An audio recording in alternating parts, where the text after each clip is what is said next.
Hey folks, I'm trying to find our intro. This is how we do things. Here we go.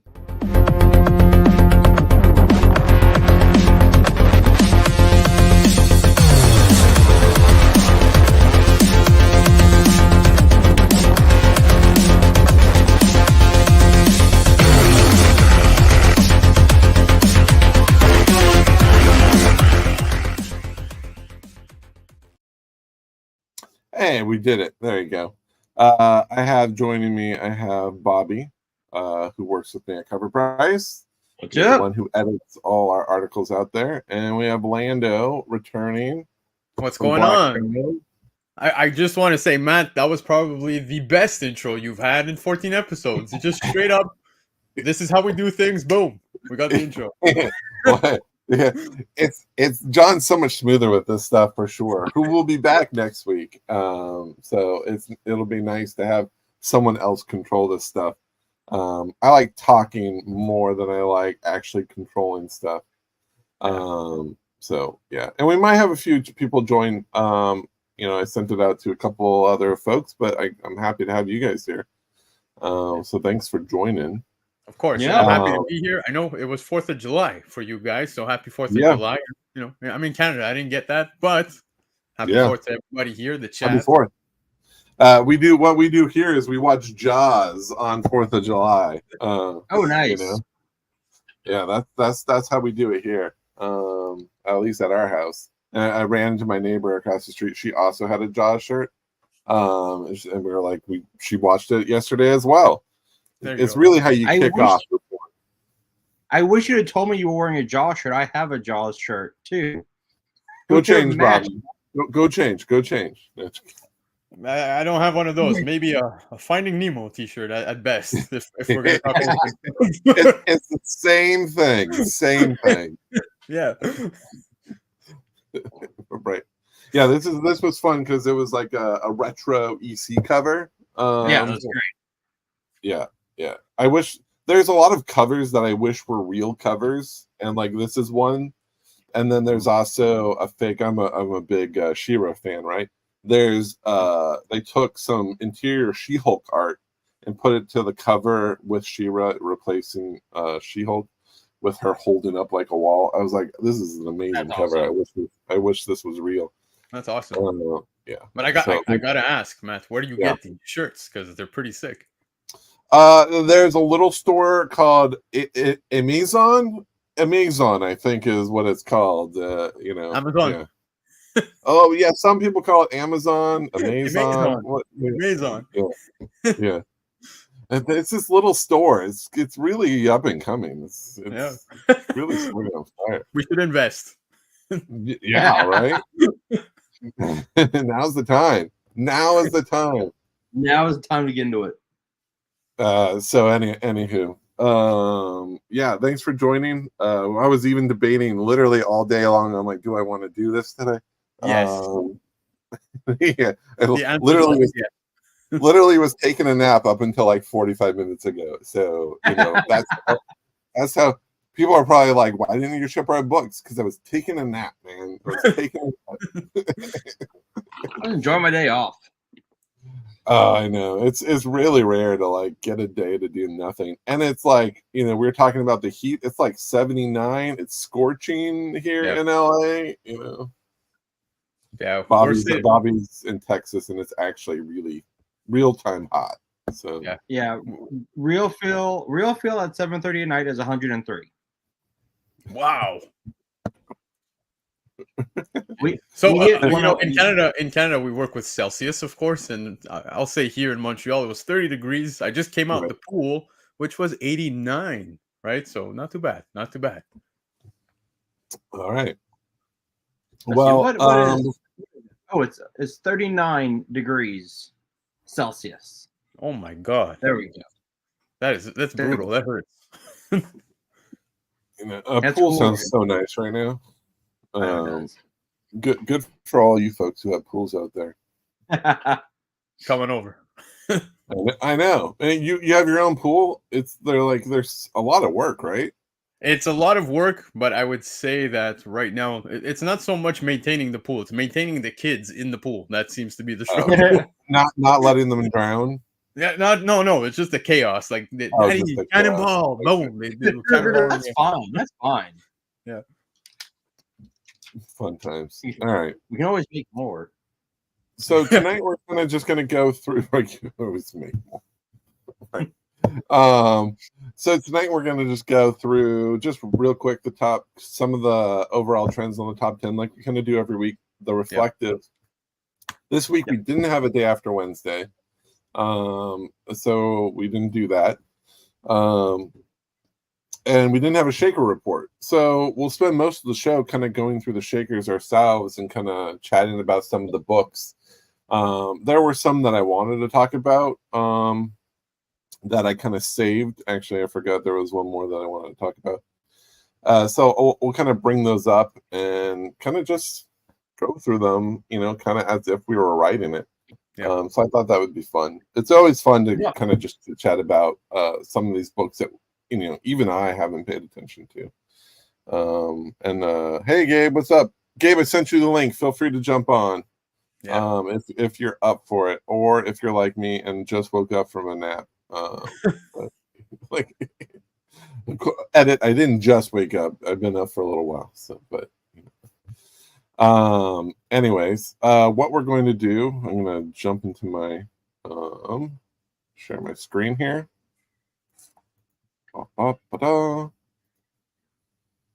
So what we're going to do is get into it. Am I sharing my screen? I am not sharing my screen. Not yet. Nope. There you There go. we There we go. So this is what we're going to give away tonight, is this cool bloody snake eyes from Final Order Comics, the Virgin, Scott Galewski.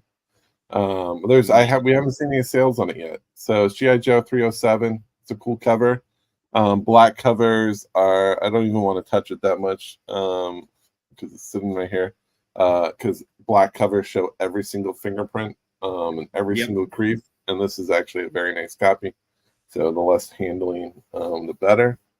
That's what we're going to give away.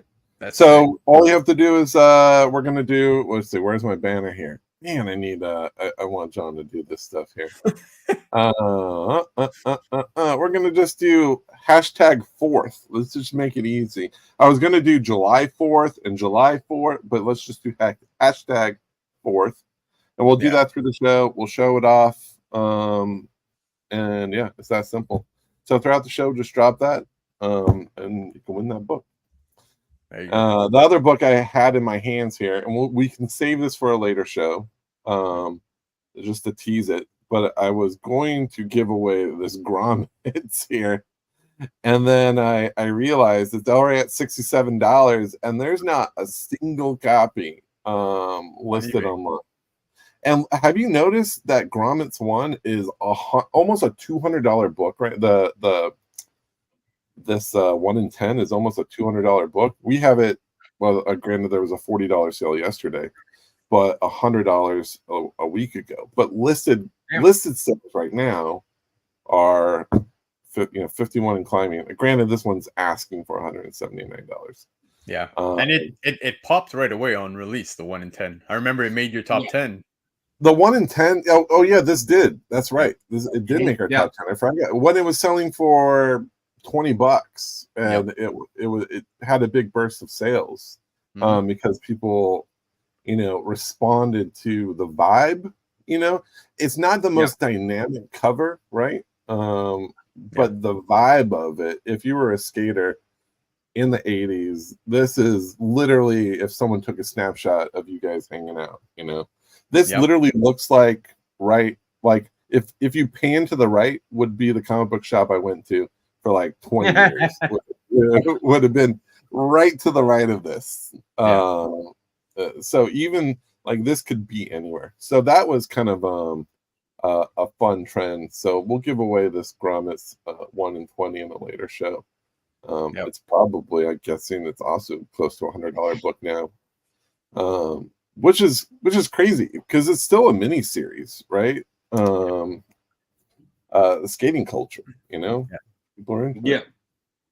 I love the fact though what you were just saying, Matt, is the fact that it's the vibe of the book, right? Oh, the vibe, yeah. There's no spec behind it. Not like anybody came out saying this is being optioned Right. or Oh, anything no. at No. all. No. It's just straight awesomeness. People like it. It was a good read. I enjoyed it. But Yeah. again, you notice the trend in 2024, right? The Yeah. Doom book. Like we can keep going. Ultimate Spider-Man. So Yeah. many books popping for the same reasons. I do enjoy that, people were talking about overall trends and how the market's up and down.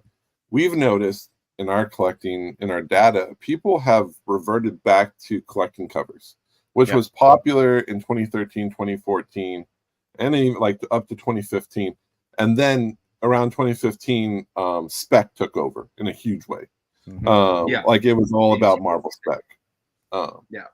For a good 5-6 years, like it just dominated the aftermarket, and now spec is kind of dissipating a little bit, which is actually a good segue to go into our top 10 here a little bit. Some overall trends we were noticing, because we talked about proof last week, which is what's interesting to me is, again, we don't need to rehash this out, but we were talking last week about how Mindset was option, this was option, there was I think 2 other books that were option.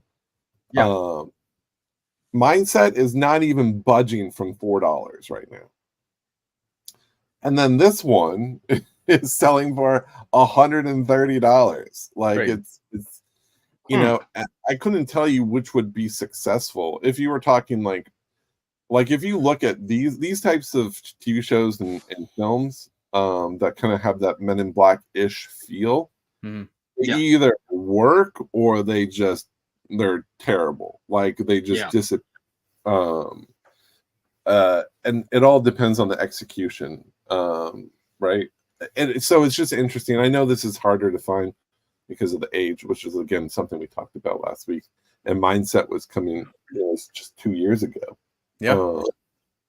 And again, one cover versus a book that had 12 covers.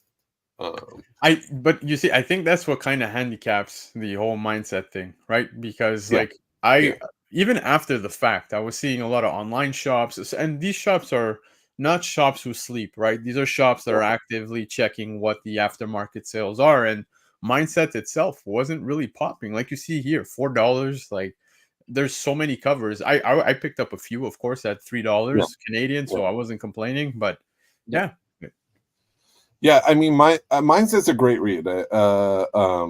Derek just said that. I mean, and that's the thing. We also forget that some of the stuff is great reads. Like I haven't read Proof, so I don't know if Proof is a great book or not. But I have read Mindset, and I really enjoyed it. Again, miniseries, right? It was done in how many issues did it have? I think it was 6 like 5 or 6. Yeah. And I kind of think like that kind of hurts it a little bit. I think about that when I think about Beneath the Trees. I knew that we kind of knew that it was going to be a short series. I always wonder how that affects the price long term with a series that's kind of done. I do think they're already going back because they're doing a prequel comic for San Diego Comic-Con, like an issue 0. So that should be interesting. But I would like them to revisit these worlds a little bit. I do think some of these things have more. I actually didn't read the last 2 issues, so I'll have to finish that story up. But again, it's just interesting in terms of speculation. And then this was the other book that people were complaining about last week. Yeah. So this was on our top 10. I don't know. Pre-sales started at we're at $150. Like literally, first copies to the market was $150, and then it's since settled to $50 because we all know that 1 per stories are not rare. And there were a couple things to edit on this. So it uses the word secret, even though it came out like obviously it was already trending 2 weeks ago. It was secret in terms of FOC. It wasn't announced at FOC, so that's why they used the terminology secret. Yeah. And 1 per store is kind of inaccurate because it really is one per account. Yeah. Some people that have both Diamond and Lunar, yeah, they'll get 2 copies. Yeah, as Colkster 34. I don't know if I'm saying that right. Didn't solicit to the LCS. Yeah. And it's not the first time that happens. You remember the Capullo Wolverine cover where everyone was saying one per store? Yeah. Although that was a book that hit hard, was already hitting high numbers. Then it dropped. Then it kind of went up a little bit. It like we just covered a 9.8 that hit the market, and it was 350 ish. I'd have to go back to it, but it was higher than I would have expected. I mean, it's Wolverine and Capullo. You know, those 2 factors have huge weight on it. This book, again, it's like we're excited for the return of Mark Spector, but like people are like, it's the return of Mark Spector again. Yeah, it is one of those things. So I definitely, if you're looking for this book, some people are saying that they're getting it. They found it on their shelf for cover price. Some people are saying they bought it for $10-15. I do think if you can get it under 30, that is the way to go. I wouldn't pay $50 for this right now. Unless you're a diehard Moon Knight. Again, even if you're a diehard Moon Knight, wait it out for sure. What? Love for Comics has 3 copies. No kidding. I love it. Love for comics. Yeah. I mean that just goes to show you gotta be. My son loved that cover, Moon Knight. Again, if you love a cover and you really want it and you're willing to pay top dollar or whatever whatever the current market price is, I've done that. I've done it, because I just want it. I don't want to risk it going up or down or play that game. Sometimes you just got it on eBay for 40. 40, you're probably fine too. I honestly think it'll settle around 40. I mean, a good test that I like to do, if it's worth buying right now, is let's see, are people calling it secret? People are calling it secret. Some people are calling it 1 per. We'll just eyeball it. There's several copies. Yeah. So this is the problem with 1 per stores, is that there's so many copies listed that what happens is everyone starts competing with each other and dropping their price because they just want to move copies, which is how that market price comes down rapidly. So it's probably going to settle around $40. There's just scrolling through, there's probably 100 copies listed right now. And this is the week that it came out. So that's the variety of prices. It is a variety of prices. You'll find people who, are holding out. They're like, I want $100 for it, right? And they're just going to wait. They're going to have their book up there for years. And some people are like, hey, it's going for $40-50. That's what I want right now. And they just want to get out. Best offers, you're going to start seeing a lot of those best offers. 50 best offers, kind of what it's going for. I'm sure a lot of them are taking around 40. So I think you pretty much nailed it at the market price, which again shouldn't be ashamed of. That's how it goes. Well, it was kind of weird. Actually went to my comic book shop this morning after my workout, and I was like, "Oh, did y'all even get Moon Knight?" And they're like, "Oh, yeah, we got it in like this morning." Like their shipment didn't come in on Wednesday or Tuesday. It came in like last night, this morning. They were like, they had them like on their like counter. So I thought it was kind of weird how Marvel, or not Marvel, or like Diamond, the distribution was up. I always like to kind of stay down in this neck of the woods. I do think people have been talking about these facsimiles a lot lately, and how a lot of people hate them. The 1 in 25s. People are kind of mad about it. It doesn't bother me. I'm a variant fan. What I get excited about is the potential of a really good cover coming down the road. Yeah. I haven't seen a cover that I was like, I have to have this. I like this one a lot. I may have bought it if I would have saw it at the store. I mean, for $20, I might just do it anyways. Mark Bagley doing Godzilla. I mean, it kind of seems sure. Why not? Yeah. I do like them in the sense of, as a variant collector, I do like seeing some of my favorite artists doing characters that they wouldn't typically do. Those are kind of the covers that get my attention. Yeah. So while Agreed. the stuff that's come out is not exciting, I am excited about maybe in the near future or a couple months we're going to get something where that just surprises everyone, and it'll happen. Watch. What were you going to say, Bobby? Sorry. Oh no, you're gonna. I picked up this Godzilla for like. Oh, good. Yeah, great price. Yeah, great price. If you could get it for $10 to $20, I think it's good. I mean, I don't think these are going to be easy to find in 5 years. And this is actually something we talk about. A lot of other channels don't talk about this. Mm-hmm. Is how the current market really doesn't have any patience. When we were growing up, when we were even 10 years ago, we were buying stuff with the expectation that in 20 years it would be worth a couple $100, right? We would plug it away in our box and let them just breathe a little. Now there's expectations like, I'm buying this Moon Knight, it's got to be worth $100 tomorrow.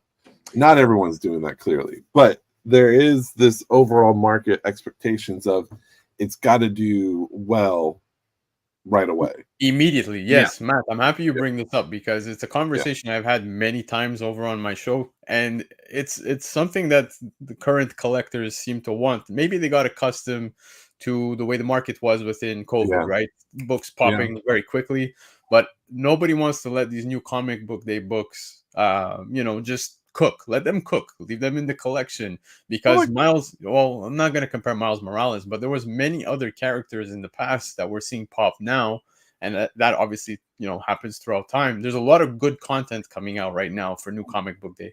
I always say your best bet, you want to buy in at the lowest, is definitely pre-order, FOC, whatever it is, and then just let those cook. Everybody, like you said, just wants to get it in their hand and flip it the next day to make their money to pay for their next purchase, right? Right.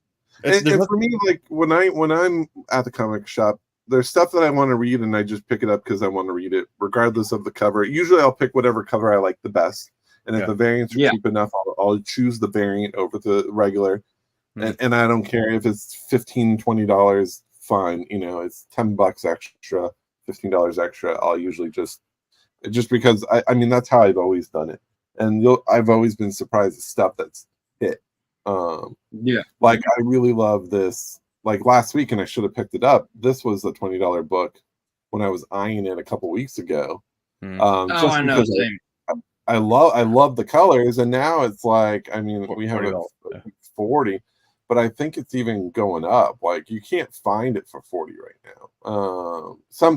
What's nice is there's people who are unaware of the market prices and will then list them at like a reasonable price and then get snatched up so fast.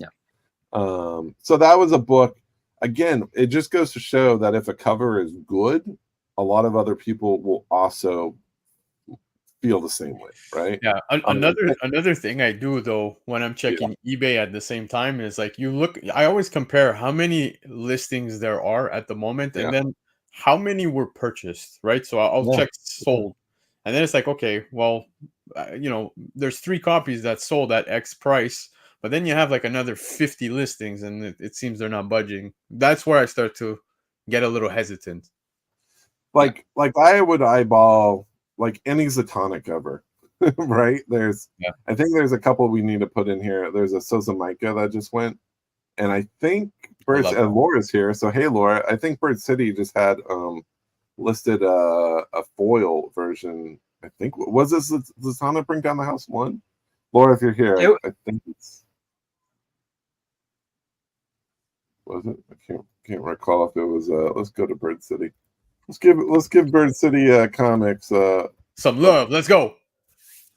We'll go to Bird City here. Yeah, I did see the post. Yeah, so there's books we got to catch up and get in. Oh yeah, there it is. Yeah. Bringing Down the House #2. So yeah, they're doing a foil version. But this was a cover for. Oh my god, I can't remember what this was a cover for. Was there a regular version of this? Laura could probably have something to say. Oh, here we go. Oh, sorry, same book. Okay, so there's a 1 in 25 version, and then Jenny's, and then Bird City is doing the foil version of this. Yeah. So there'll be 3 versions of that cover. I think this is wrong. I'll have to ask Jenny if I can. I'm like, hey, I'm going to San Diego. Get a copy. We're going to San Diego. We can get you some books, and we have a direct line to the Bird City folks, so I'm sure we could arrange one of these. I mean, Jenny she does eyes like nobody else. Like she really has these hypnotic eyes. Agreed. That's kind of my favorite detail of hers. It's something. I mean, again, and then everything else looks amazing. Like the stars actually look alive. Like they're actually like they're actually feel lit up. Yeah. There's certain characters that just do well in the aftermarket. So I don't know if you guys have ever looked at let's look at the original series here. These were just like Bolin did some variants for the original 2010 series. Again, this was like a magic time in comics when people really weren't putting in big orders. So this was a Bolin cover for #1. That's 100. You know, it's not crazy, but raws are typically pretty expensive. You can't get them for like under $75 typically. He did this one, which is kind of a creepy cover. But my favorite one is actually for issue 3 here. No, was it this one? No, it was issue 4. Sorry. This was another one. I think it was #4 that I like the best.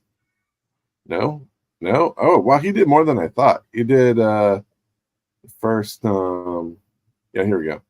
This is probably one of my favorite Zatanna covers of all time. I just dig it. Yeah. You know? Yeah. And then what this line is most iconic for is all the Adam Hughes covers. I love. So Adam Hughes is my favorites. Yeah. Well, this was prime Adam Hughes. Like, I'm sorry, I know a lot of people go to this one. Actually, Bird City did a foil version for this. Here it is, right there, for NYCC last year. Yeah, that's cool. This is a brutal cover to find in 9.8, which is why 9.8 sell for $450 to $800 because it's very tough to find a high grade. This is absolute classic. Yeah, this is a classic. But my favorite that doesn't get a lot of enough love, is Zatanna 11. This is probably not just one of my favorite Hughes cover, but it's easily one of my top 10 favorite comic covers. Really? Of all time? Yeah, I do. I love. That's huge. The only thing is, I wish this didn't exist. The goblin at the bottom right. Yeah, that's the only. It's the one thing that really removes it from being like an absolutely perfect book. Brian is saying that the Bolin variants are very tough to find in the wild. Yeah, absolutely. 50s magic show. But yeah, that if they took out that goblin thing, that would be. It reminds me actually of Adam Hughes's Spider-Gwen. Have you seen his Spider-Gwen? Yeah, I know which one you're talking about. Let's see where I love derailing my own show here. Yeah, that's fine. This is a fun derailing though. This is like we're taking a very cool scenic route. Right. It's let's go on the journey. So it kind of reminds me of this. Yeah. So this like this Spider-Gwen's peeking around. I don't know. I guess Hughes really loves this like peekaboo kind of background thing. Yep. Again, it's like this is a distracting element from what's an amazing cover, right? And a little backstory is this was actually a commission that a fan did. Just wanted a Gwen Stacy cover, and they just asked Hughes if they could put it on the cover, and he was like, "What? Fine." He was like, "Here, let's make it better." And they added this little. What I would have liked them to do is taken this jacket and swapped it out with a Spider-Gwen costume. Oh, that would that'd have been cool. Right, that would have been better. But still, I mean, this is still a $448, $450 book. That's going back to what you're saying about like the people wanting instant money from the flips. You kind of have to treat some of the wine and just buy a good bottle and then just like put on the shelf. Yeah, like get a good flip and put on the shelf. Yeah, this is like 1982. Like, ooh, yeah, that's a good Jonathan. That's a good way of looking at it. Yeah, absolutely. I'm guessing one of the cover price shows will be dedicated to San Diego Comic-Con. Hopefully, we'll definitely have our robust list of exclusives. Yes, they've been very popular the past. If I'll show you, we used to send them out just via email, and then we actually had a landing page for it. Mm-hmm. So if you go here, conventions, I think we started doing this in a big way with New York Comic Con, where basically what we did was here's some of the highlights that we were looking for, that we were paying attention to. Here's the Bird City book. Yeah. And I guess they did a lot of foil treatments in general at that convention. But then you click on, we'll also provide the full list. So this is still stuff you can go back to now. You can just see the full list of every single exclusive that was provided at New York Comic Con. And what booth that you can find it at. And then what we started, that's not on this, but what we started adding was the convention cost of that book. So you would know exactly, you could literally plan out what books you wanted to get and know exactly how much they were going to cost you. So that way, I remember that Berserker one because when I saw it, I immediately wanted to buy it just to I wanted to give it to my grandma because I know she's got like the Jesus shrines and stuff like that. It really had that feel, but it's so cool. I mean, my new rule, and I kind of try to tell this to publishers, my new rule, if it has more than 2 covers, I'm usually out as a collector. Because I feel like if you're going to keep pumping out covers for these things, it devalues the one that I buy, right? And I kind of like, there's amazing covers here, but really, and if it's a single cover, which is why I like what DC's doing. They're putting out original covers, and there's no other versions of it. That's typically what I've been buying now. It's my internal rule, is to not do that. So this is what we're going to do for San Diego Comic-Con. Regarding a show for it, hopefully we can have time to do it. We'll be at the convention, so we actually plan to go live at the convention a couple times. Nice. To kind of take you through some of the exclusives and kind of the overall market heat that's going on, and we'll probably even take you digging with us a couple times. We'll dig into some long boxes, some short boxes, see what we can find. Well, if you really want to be the MVP, guys, Marvel announced they're back at Hall H, so putting that out there. Yeah. You know, we should try to get into a Hall H. Yeah, that would be fun. Yeah, just drop it live. Well, it's kind of, you know, what's interesting about that, I've been saying this for years, is that people are like, oh, the market's down, speculation is dead. the second that new lineup is announced, I mean, they're going to be dropping things left and right. It's just going to be a madhouse in the aftermarket. It's going to be insanity. Like, there will be so many books taken off.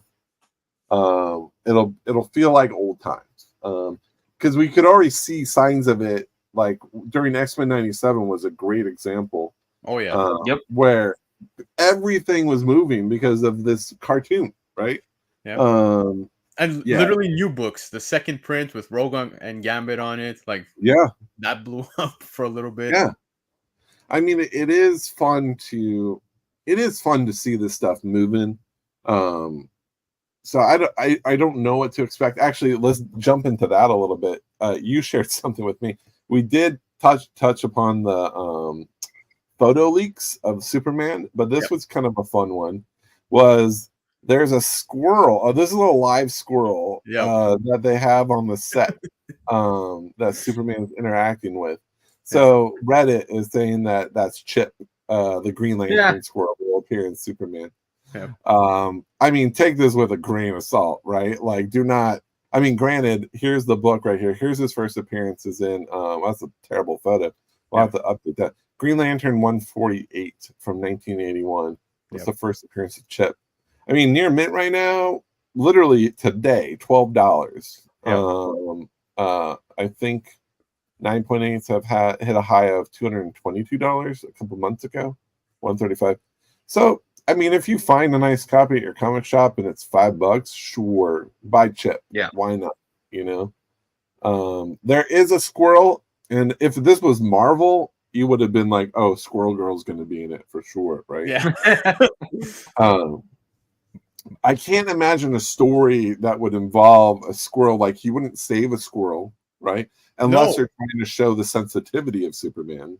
Exactly. Now, but that's the thing, man, and it also it just lines up so perfectly with the fact that James Gunn managed to make us all care so much about Rocket Raccoon, right? Like, right. Rocket became a household name immediately with Guardians of the Galaxy. Now, this is totally up James Gunn's alley. Now, to pick such a, I don't want to say like a random character, but for me, it kind of feels random when it comes to, you know, Chip. Yeah, exactly. I love it. I love this. This is hilarious. I know everyone's talking about Hawk Girl. Everybody's talking about Guy Gardner, which, you know, some people are feeling a certain way, but they would not be bringing a squirrel on set just because the actor wants to play with a squirrel during breaks. I don't think that's it's his like his what do they call him? His self-help animal. What do they call those guys? They're it's therapy pet. They're therapy animals, and this is a squirrel. Yeah, I mean, here's the thing, like, that Marvel learned and Disney knows very well. If you have an animal in your film, you can market that to everyone, every kid, a cute squirrel that's a superhero. Yeah, okay, sure, for sure. People are gonna buy merchandise for that all day long. So I don't know if it's real or not, but, you know, I hope. Likewise. The other one that I would love to see, and for a square off, is my God, I'm blanking on the name of the cat, the Red Lantern cat. I would love Dexter. Yeah, if you could see a battle with Chip and Dexter, I love Dexter. His origin story is so sad. He was like, that was one of the few books I almost made cry. What's that? That's one of the few comics where I actually teared up reading it. I was like, this is so sad. His origin story. Like, here's look at the comparison. Yeah, look at the comparison.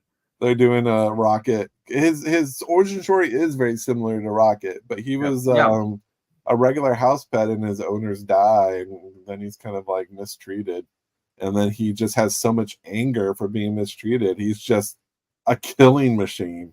Dexter is freaking awesome. But what makes it even more tragic is, so after his owner, his mom, is killed, and the ones who kill her throw him off the bridge. When he gets the ring, he goes and kills the murderers, then goes back to his owner. And in his head, he's like, I was a good kitty, right? I'm like, oh God, heartbroken. It's like, so sad. There was also We 3. That's a very similar storyline. Have you ever read We 3? I did not. We 3 is probably one of probably my top 10 favorite comic. You're giving some serious top 10s tonight. Oh yeah, no, I love We 3. So We 3 is a Grant Morrison storyline. I don't know why I heard about the website. I should go to our page. But it's about these 3 pets that are literally like stolen from the yards. Yeah. And then all these animals are experimented on and weaponized. So they send these animals into war zones, right, to essentially take out people, and they're expendable, except they cost probably billions of dollars. But they're smart, and the dog is super loyal. The cat is super lethal. Like, they have all these special abilities. And the dog is like the sweetest dog ever. Like, he just wants to go home. Like, he doesn't know why he's here. And it's also another very sad story. That does have a somewhat good ending. Like, I mean, like, it's not, there is some happiness at the end of it. Yeah. But if you haven't, it's only 3 issues. If you haven't read We 3, it's so good. So good. We're gonna look into this. Yeah, Grant Morrison from Quietly. It's fantastic. Yeah. Gorgeous art. It is Homeward Bound, but like a tragic Homeward Bound. And I think the cat escapes, and they're like, that storyline where the group of aliens, it's another Grant Morrison story. He probably borrowed the same thing. He traps all the Justice League, and then Batman escapes, and they're like, who cares? He's just a man. And Superman says, no, he's the most deadliest man on the planet. And Batman just goes in and taking them out. What's that? That was Justice League. It was Justice League. But that's kind of like this. They're like, the cat's out, and they start freaking out because they're like, no, not the cat. Like, because the cat is like lethal, and she's like an excellent hunter. Yeah, it's a good book. So yeah, read it today. I noted it. In the back end, we have an article coming out here, which is like, you won't see this live on your site, but we have a top artist analysis that some of the publishers ask us to do based off our data. And we're like, hey, why don't we share this with everyone? It's literally just going through, here are the artists that are trending in the aftermarket the most. By the numbers, pure numbers of the amount of books they've created, and by dollar amounts. And so we're laying it out. We're doing like a mid-year report. Nice. That's cool. The publishers like using this because they like to know what artists people respond to the most, and this is giving them a little insight to how the aftermarket reacts to artists. Now, by artists, do you just mean the cover artists, or also you're looking at interior artists? Cover art specifically. Okay. So what covers sell a book? Yeah. Got it. Because we are in a cover buying market, and everyone's kind of realizing that. And they're trying to like, okay, what's our biggest bang for our buck? Yeah. Who should we be engaging with? Anywho. So the other thing what's that? Is it also cool? Wow, the show goes so much faster than I expect, because now we're like it's 6:15 and we didn't even get to where we wanted to. Go to the site. I'll just highlight this real quick. I love it. 1 year reflective from July 2023. If you want to look into and see, hey, how is Spider-Boy doing 1 year later? Which is kind of interesting. How's The Sickness doing 1 year later? Remember when this book was, hey, this is the whole inspiration for the Superman film? How's Superman All-Star doing? So these are some fun insights to seeing how some of these books are doing. Hint, it's not great. Yeah. Again, time makes such a big difference. Yes, Ultimate Fallout here. I can't tell you how many times Ultimate Fallout fell on our top 10. A lot throughout the years. But it always makes a good comparison. We did a 4 year reflective, and the prices were pretty much neck and neck with where they were 4 years ago. They've settled back to where they were. But a year ago, you could really see that drop starting to happen, of where it fell from, $2,000 to $1,000 at 9.8. But again, I know it kind of seems doom and gloom of like what down. It for sure. But again, I want to like point out that 5 years ago, this was $100 raw book and a $250, $300 9.8. So it's like, the fact that things are just settling, it like Miles is a character, in my opinion, he's here forever. Like he's not going away. Same. Yeah, I agree. This is still a great book to buy. I don't see this dropping ever below $900 at 9.8. I don't think it will ever get below that. If anything, the second that a film is announced, a live action, this is going to be right back up to $2,000 and 9.8. So if you've been debating buying it, maybe wait a couple months, see if it will hit $900, and if it hits around $900, that's when I would pick up a copy. I want to note that raws have kind of always went between $350 to $450, even when these prices were like hitting $2,000. Like, look, $398 is $372. I mean, in a year, raw values have not changed drastically. So the value is in those 9.8s right now. 9.6s are a song. You could probably pick those up super cheap right now. And if you're really believing that, CGC is pumping out all these 9.9s, break out those 9.6s and try and, see if you can get yourself a 9.9. Yeah, but even besides the point of the 9.9s, I think, if you are capable of, taking like analyzing a book in a 9.6 condition, you don't see ticks, color breaks, this and that. Maybe you think it was misgraded. Was it ever cleaned and pressed? These are questions you could ask. And definitely, it's not a bad there's a big conversation to have around the grading. There were some interesting facts that some they did a lot of other channels did an analysis of like how many older books were getting 9.9s. That was kind of alarming. But there are a lot of times where people would be like, look at all these 9.9s, and we would dig into them and be like, these were graded 15 years ago, 10 years ago. Anywho. But Todd says, I don't care about Spider-Man's value. It's the one month. Yeah. I mean, that's key.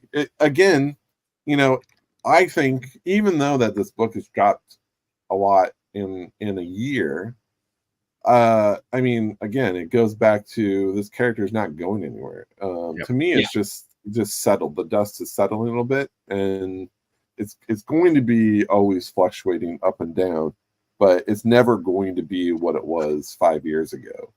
Those days are long gone. Yeah. This was a funny book where it's raw values have stayed the same, and creative values have pretty much stayed the same. A little dip. So people are kind of just lightly buying this book, but again, they didn't say that it was pulled from the story directly. Just kind of an inspiration. Here's Spider Boy, raw $41 to $20, $146 to $75. Again, like something that's really important to note, everyone wanted a copy a year ago, so they were spending. I can guarantee you, if we go on right now, there's going to be 1 billion copies listed. Right? Like, look, there's so many, and that's why the price is down so much. Now, people are still buying them at like $20, $25. But you're still a winner, in my opinion, if you got it at cover price. Yeah, I mean, but this is the thing. Supply has outweighed demand, and that's pure economics. And there was no. This was completely anticipated. Look at this one seller has sold 995 copies of this. That's Jonathan Connor. Jonathan, 995 copies of this book is sold. Wild. So, I mean, that's the thing. A lot of people were expecting this book. A lot of people bought into this book. Yeah. So there's copies for days. And so, Matt, another thing I wanted to add, because I remember when you guys were covering it, I even was crediting you, and I was like, guys, I don't know how you come up with new ways of writing this every week about the book. But as I was watching and covering the book, I was noticing as well. I'm like, man, the CGC numbers keep exploding right now today. Just to give you an idea, universal copies in a 9/8. There's 4,979 copies. Wow. You throw in the signatures in a 9/8, you're at 5,696 copies. That's just 9/8. So, of course, it's like you said, supply, demand, simple economics. I mean, this character could be something in the future, and it's still probably a fun. Clearly, people are still buying it. That's the thing. People are enjoying the character. There's some high expectations about around his future. Yeah, but I mean, it's one of those books that you just need to hold on to. It's like Ultimate Fallout 4. If you recall, when that book came out, it was in dollar bins for years after its release. That's how I actually found all my copies. I literally had like 10 copies back in the day that I took out of the dollar bin. Amazing. So it's kind of, just a reminder that don't get rid of it, Hold on to it. I sold mine for $120 for a 9.9, 9.8. It was raw. Huh. But it would have been like a 9.6, 9.8. Yeah. I sold it because Rob Paulson was coming to Houston. I wanted to get my mom my autograph from him. So all right. It was worth it. It was worth it. Jonathan said, Jonathan JD said, I swear it's not me. Sure. Sure is me. Before we get into, we're running out of time for shakers. But where is my, no, here it is. So this is the book we're giving away. Yeah. Just a reminder to type in the comments #4th. And you know what? I forgot to set up the giveaway. So let's do that live again. We did this the same thing. #4th.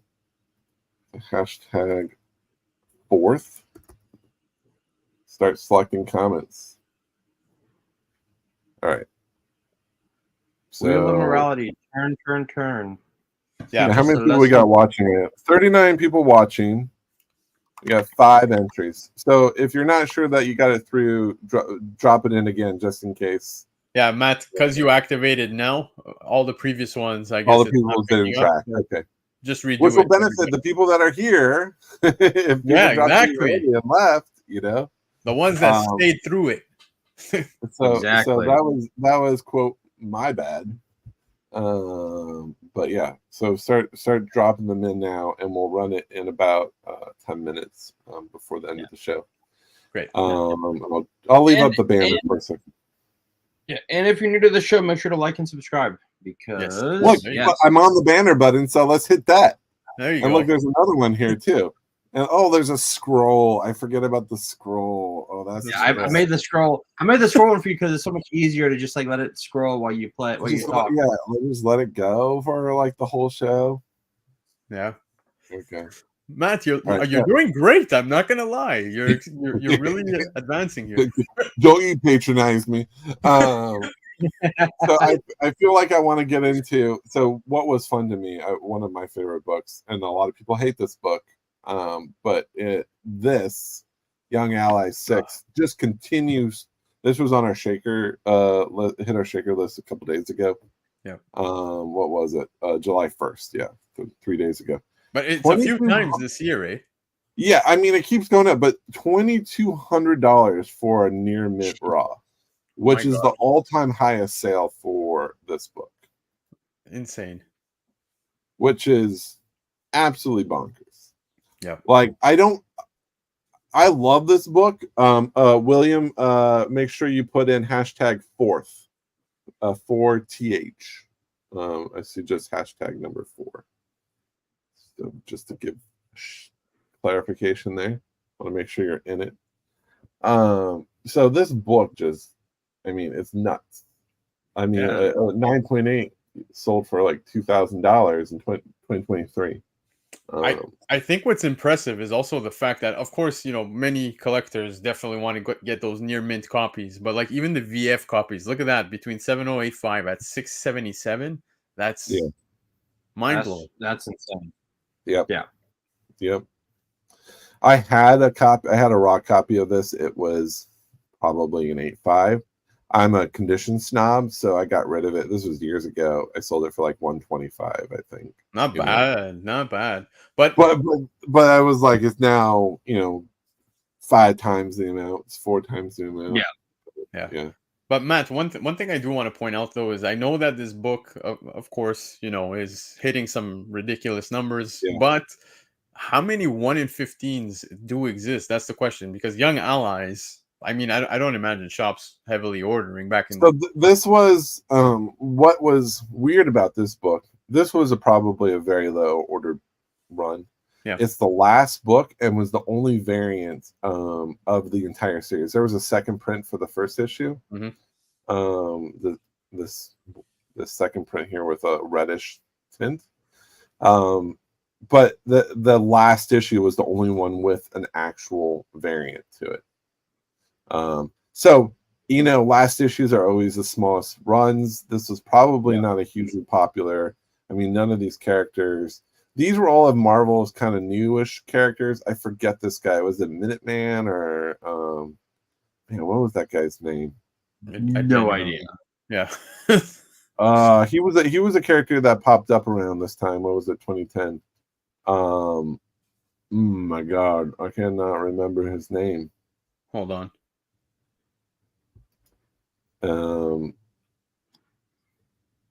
I'm blank. He literally was first appeared around that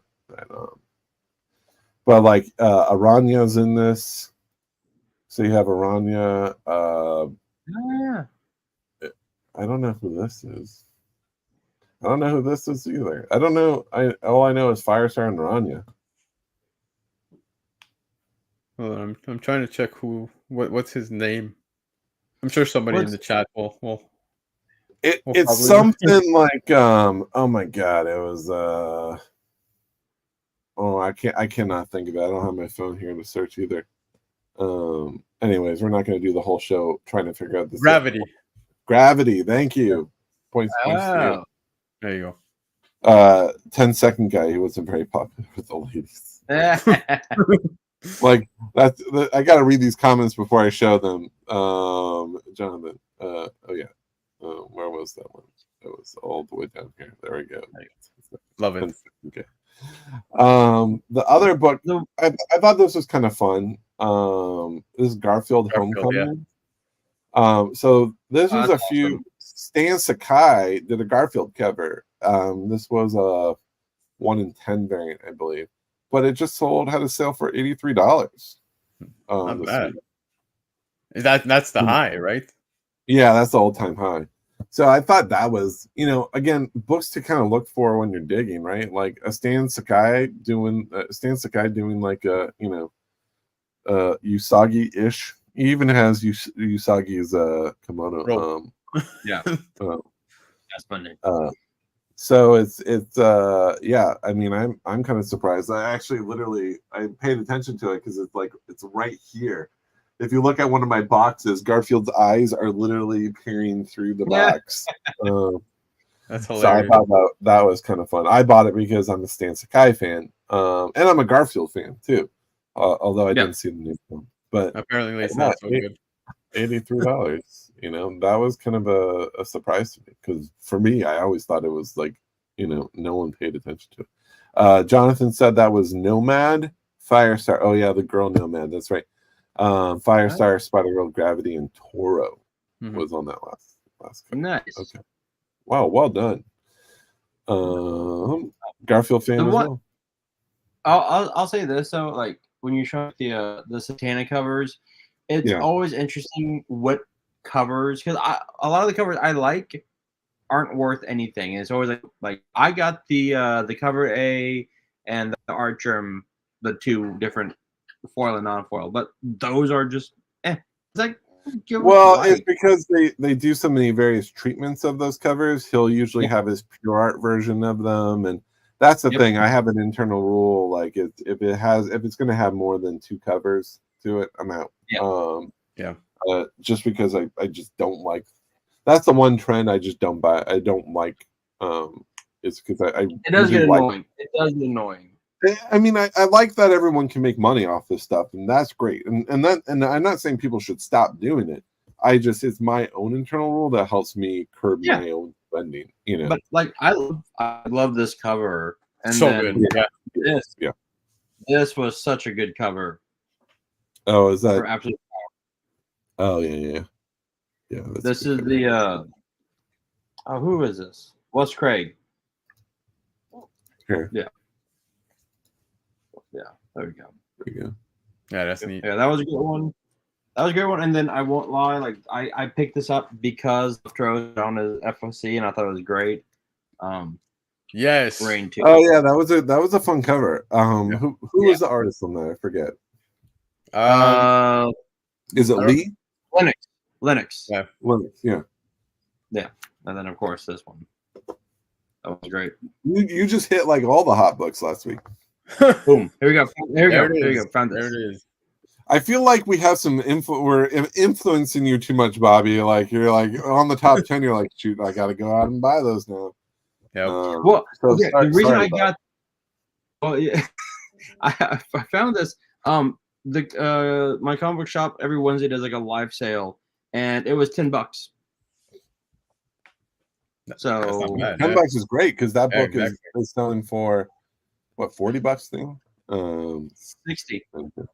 60, right? Yeah. So we've got just a few minutes. We'll run through the shakers just real fast. I thought this was interesting. I don't know if you've ever seen this cover. This is the most desired helmet cover of all the Power Ranger helmet covers, because this was only given to IDW. You're gonna have to share the screen, Matt. Oh, I didn't share my screen. Yeah. I didn't get. There you go. Sorry. This is the most desired helmet cover. That's so awesome. This was for Mighty Morphin Power Rangers Teenage Mutant Ninja Turtles 2.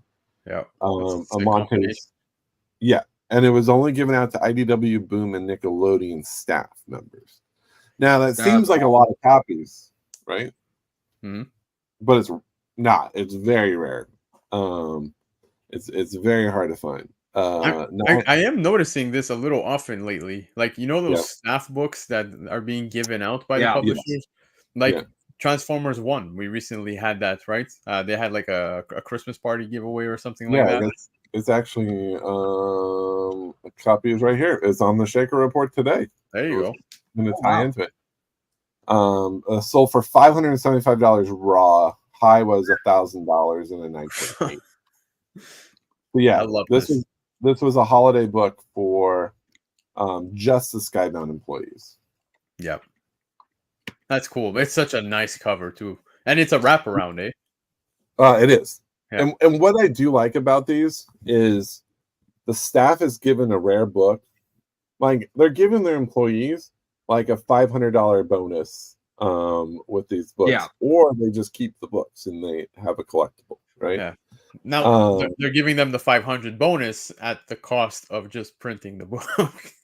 Right. Yeah. Exactly. They would probably prefer the money. Right? Yep. For sure. But at the same time, like these books it's kind of fun to get an exclusive cover that only you guys are getting. Yeah. And yeah, this was a holiday book. This was just like this helmet cover. Super hard to find. In fact, I was at my local comic shop and I was standing there. They're like, "Hey man, have you ever seen this cover?" And I had one, but I gave it to one of our employees, who was a big Power Ranger fan. Wow. So I literally sent this to him. I'm like, I had it about a week ago, sitting on my staff. But yes, it's now it's $1,000. So that's amazing. What a nice guy you are, Matt. Gave $1,000 away. Just but like at the same time, like it's an internal rule. I only asked for it because they wanted it, and we were able to get it, and that was the intention. So it was like, but it wasn't. it wasn't a book that I was requesting upon ourselves. And it was just lucky to be in the right place at the right time, right when it came out, and there was a copy there, so it was cool. In terms of just going through the shakers, actually, there's a new button I should show, and we should wrap this up pretty soon. But we're actually changing this around. We're adding some more filter buttons, but one that just popped up a week ago was this show new all-time highs. So if you just want to look at the books that hit an all-time high price, that button will filter those out and show you those books that are hitting all-time highs. This is an adult cover. We'll scroll through that one. I have that Mark Brooks cover. In fact, Mark Brooks is at Montreal Comic Con this weekend. I think I'm going to go get it signed. $150. So, a lot of them, like there weren't a lot of books that hit all-time highs out of this list, but it changes every day. Yeah. This is an artist that people really need to pay attention to more. It's Brocticon. Is that how you say it? Philia Brocticon? That's probably right. Their cut. His covers are so incredibly detailed. Wow. He just did one. I think they just did one for G.I. Joe. Yeah, that's what I was gonna say. Yeah. It's so the covers are fantastic. I mean, all the freaking detail. You could literally sit here and look at it and like you didn't even notice, but here's Black Canary and Deathstroke at the very bottom. Amidst all of Deathstroke's stuff. Yeah, so outside the Joker in the box, that was actually the other things I noticed at the bottom, but there's so much going on. I love it. There's a lot going on. Let's see, anything else? Classic Jenny Free-Zone cover. I like to look at the raw books. That's the filter that we're adding, so you can just look at raws versus graded. I like to look at raw sales because it's what seems to be the most interesting to me. I'll take off that filter. I also like to look at the eras, but I like to look at just modern. I'm a modern guy. All-time high. Do not purchase now. That's probably true.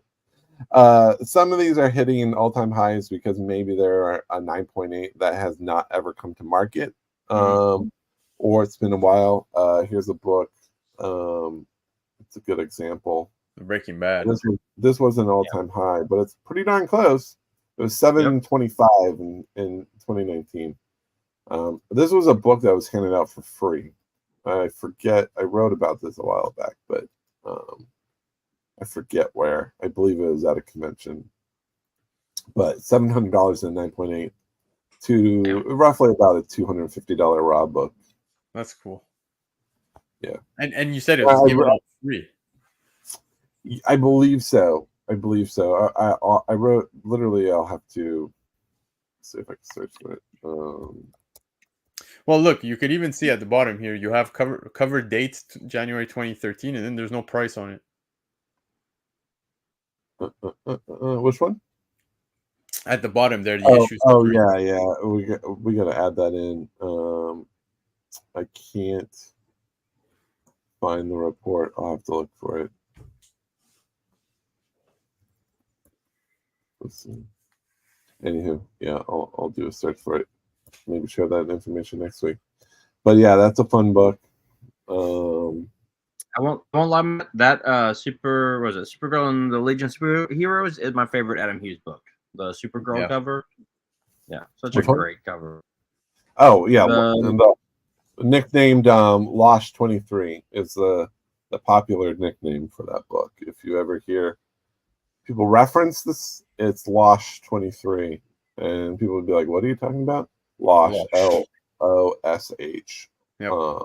Losh 23.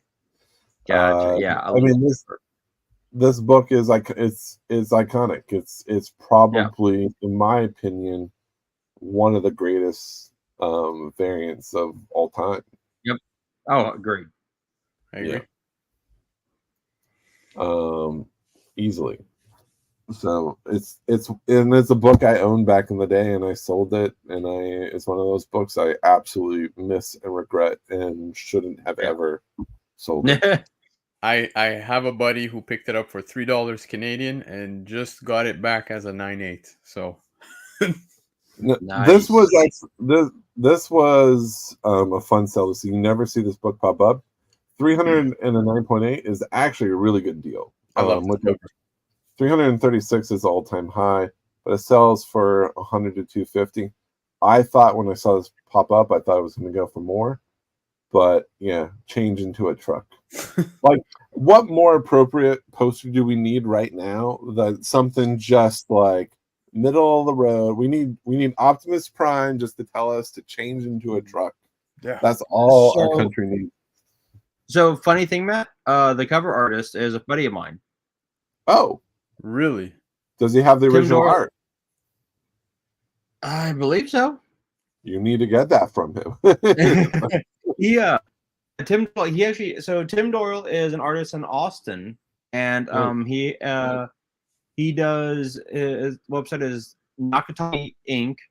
And I've actually got some of his prints. He did a Futurama print for me for my that my wife bought, nice. And then I've got David Tennant and the Millennium Falcon from him, and he did a Ninja Turtles cover.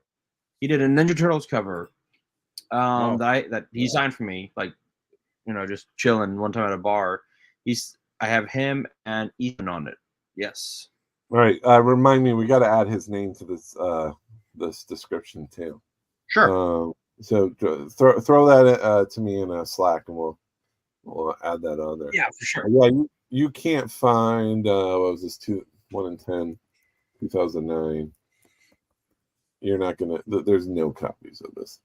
Oh, look, there is a 9.6, but they want $710 for theirs for a 9.6. 9.8 sold. That's why I'm surprised that this sold for so little. It is a really hard to find Transformer cover. Yeah, it's a lot of fun sales. This fun Bruce Timm cover. Yeah, $25 for the Silk Spectre. Cool. And again, it's a book I've seen more than once this year. The Shaker's List. Yeah, she pops up a lot. It's because that was a pretty big relaunch. My filter loss. That's one of my annoying things with this filter is that it's not sticky. Anywho, that's pretty much it. I mean, there's a Mad Balls #1. I would like that too. By the same guy that did like the Smurfs comic. I forget his name. But you could kind of see the aesthetic. Oh yeah, the resemblance. Yeah. That's like Gargamel. Yep. Mad Balls were freaking awesome. There's actually, What's up, Matt? Go for it. What were you gonna say? One of the Shakers. I just saw it on there. It's a Daredevil, but I actually have that signed by Joe Sinnott, and I got it graded back at like I think an 8, and I don't know where I put it. One of my going on a rant here. Mad Balls #1, from Lionforge in 2016 has another one of my all-time favorite covers. Is this Scarewoven? I think that's how you say the artist's name. 1-in-10. This is another book you just can't find anymore. If you try searching for it, it's so good. That's cool. 155 and a 9.8. Roz, I don't think we've seen a sale in a very long time.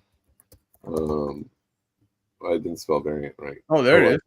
There's a 9.8 for 300. For 300. I might just actually buy that later. But yeah, there's another one look, there's a couple.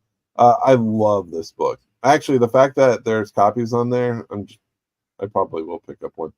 You're going wrong. That's actually more than I thought. So I do love that book when we talk about Mad Balls. Now you're gonna go for the 9.8 or the raw copy? I'll go for the raw copy. I'm kind of like, I'll just grade it myself. Get a clean, get a press. I'll tell you who's gonna grade it. You're not gonna grade a book for me. Yeah, and then Matt's he's gonna change into a truck. That's right. That's right. I want that 9.9 that people keep promising. Where I submitted some books a while back, and I got like demolished on the grades that I was than what I was expecting. Yeah. Like I was expecting a 9.6 and got an 8.5. Like it was like way off. So I was like, I don't know where these magical 9.9s are. I sure didn't get it. Again, hashtag 4th for the giveaway. I lost my book here. If I don't know where it went. Let's see if I can find it in all my tabs. There we go. This is G.I. Joe, Real American Hero number 307, the Final Order Comics variant. Cool book. Hashtag 4th is the giveaway. So 21 entries. We got 36 people watching. So 15 people do not want this book. Apparently. At all. They're like, I don't even want it for free. So we're gonna give it it didn't bump up, Jonathan, so you're in. So it tracked just the one time. So feel free to drop it again if you feel like you didn't get it in. It doesn't change the number. Matt, you were talking about the facsimile ratios earlier in the show. This week, Deadpool 1 facsimile drops. There's the 1 in 25 by Benjamin Sue. So I just opened eBay just to check, and on July 1st, I saw a sale at 68 Canadian, of course, because I function in Canadian funds, guys. Of course. But yeah, man, I think that's going to be real money. Yeah, it's going to be one to maybe keep an eye out for. I think it's a very neat cover. Wait, so it's a facsimile for Deadpool, the original Deadpool one? Deadpool 1, the run from the 90s. Yeah, there. Right. Okay. Oh, there it is. Far right. Oh yeah, this was our cover art for the FOC when we talked about this. Yeah, that's going to be a big book. See, I'm telling you, the right cover art, this is going to hit. And yeah, that's really cool. I dig that a lot. Yeah. Yeah, that's neat. And on this one, I would be okay with a foil cover because I think it would look, it would actually look really good. Cool. Only if the blood's foil. Oh yeah, totally, man. I wish more people did. They put spot color, but then it's like everything still. So I don't know. I would really like that was a popular trend in the 90s where like certain things would be foil. Yeah, it just that was actually, if you notice, when Witchblade, they were saying they redesigned the logo to give it fatter lines so they can do foil treatments on the logo if they wanted to, because apparently it was really hard to do it on the original logo because one of the lines in the W was really thin and they couldn't do it. So they redesigned the logo with the anticipation of wanting to do foil treatments on some of that stuff. Yeah, no, you're right. I wish they could just do foil. That would be really, really cool. I would buy that all day, every day. We'll ask Bird City. Do it. Let's do it. Exclusive. Yeah, Bird City is still here. You can take. You got that one. You got that one for free. There you go. Yeah. So okay, we're gonna run. How many people we got? We got 24. So we got 3 more people that joined. So that little extra time gave you a little bump. Yeah. All right, we're gonna run it in 5, 4, 3, 2, 1. Here we go. Here we go. We need to get a drum roll going. I can't even do it. Oh, David Mason. Mason or Mason, if you're in my neck of the woods. Yeah, if you live in Canada. Congrats, David. Are you here? Just give us a shout out on Instagram or email us at info@covrprice.com, covrprice.com. And we'll get your address and we'll ship this out. I have time tomorrow, so I should be able to get stuff out this weekend. There you go. Congrats, man. So yeah. So there you go, David. You here? David's still here? Yep, he's there. Oh, cool. All right, good. Oh yeah, nice. Thank you. Congrats, David. We'll stare at your name for a little bit longer here. Yeah, no, this is cool. I want to keep coming back to this. Yeah, that's gonna be very hard to get. There's some copies already now on the market, like on eBay. But the only sale I saw was at 68 Canadian so far. I don't know if you guys... Lock is obviously wow, $80 already, 125. Yeah. Oh, damn. Oof. Yep. And the New Mutants 98. That's you just went over the Inhale Klee there. Yeah. That did relatively well. It was okay. I know it did. But 9.8s have been rolling out, and I think one sold for since I don't want to go for the dig it up, $61. So it's weird. It's like raws were going for the same price as the 9.8. It's because of this 9.9 that really hurt that value. 100. I mean, this was a good buy. 196 for the 9.9. Agreed. But I mean, there again, I don't know how. Like, we're going into a Deadpool era. I'm sure people stocked up on these Deadpool 1 facsimiles. I'm sure there's going to be a ton of them. So these probably will come down a bit at the end of next week. Yeah. So yeah, don't, unless you could get it for under $40, just wait. Maybe your shop, call your shop and see if they're getting it, and ask how much they're going to sell it for, so you can reserve it now. That's my best recommendation. And if it's too high, wait a week or a week and a half, because there will be a lot listed. I do think it'll settle at a nice $75 price. Yep. So I don't think, even if you're at 50, I think you'll be okay. Deadpool books do well pretty much forever. So yes, exactly. You should be pretty good. All right. Well, let's call it. Thank you everyone for joining. Jumping into this kind of show we were even debating doing. So the fact that you rode with it for a little bit. Let's all be happy he woke up from his nap, guys. He did. I know, right? I was like, yeah. It was a nice warm day, and it just was the right thing to do. There you go. Anywho's, have a good rest of the weekend. If you guys are traveling, enjoy safe travels back home. I'm glad no one blew off any limbs with fireworks. True. That we know of. That we know of. If someone's in their hospital bed right now, and just like, no, that was me. They wanted to write #4th. They couldn't. Right. They're like, nurse, can you please enter for me? No, yeah. Right.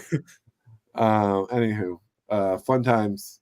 You guys have a good rest of the weekend, and I'm gonna drop. Let's see. Let me get to our outro. Yes, sir. I can't even find the stuff. He's looking for it. There, I got it. Here we go. All right. See you guys. We do it. Bye. Later, guys.